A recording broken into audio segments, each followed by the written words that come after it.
February 16, 2026, akala namin simpleng visit lang to sa isang tourist spot dito sa Cebu. Quick pictures, quick tour, then uuwi na kami since last day naman na namin to dito.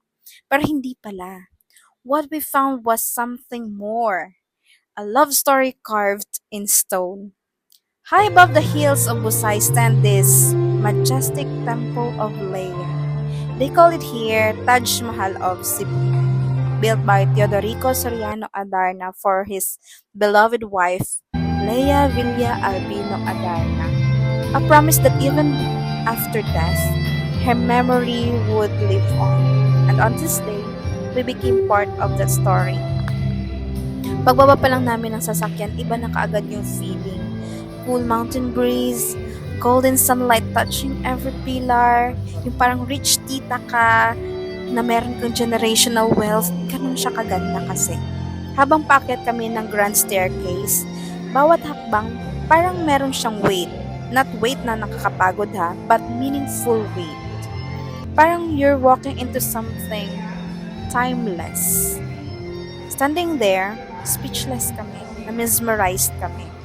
Mapapawaw ka kasi sa mga columns, statues, library, antiques, the massive lion sculptures guarding the entrance. Everything felt powerful, but at the same time, napaka-romantic. Isipin mo ha, a husband loved his wife so much that he built something this grand just to honor her memory. Mapapasana all ka eh. Ganito pala pag minamahal ka ng sobra.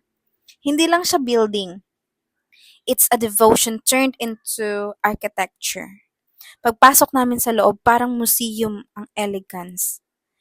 Classic statues lining the halls, intricate ceilings above us, ang bobongga ng mga chandeliers, a library filled with Leia's favorite books. And here, basahin nyo tong message na to.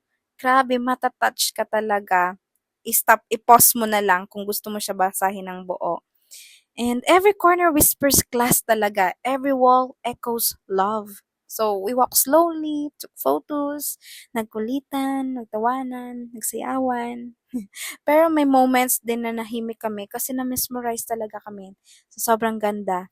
We just appreciate everything. May mga places pala talaga na hindi lang nagbibigay ng magandang view. They give us perspective. Habang nakatayo kami doon, overlooking Cebu City, bigla mong marirealize that life is short. Love is powerful. And memories, they deserve to be celebrated. The golden hour happened. The sky turned orange and pink na may sky blue. The temple started glowing and for a few minutes, everything felt surreal. Parang time slowed down. Parang main character moment ka doon. And we took our final photos, shared quiet smiles, felt grateful that today wasn't just another travel date.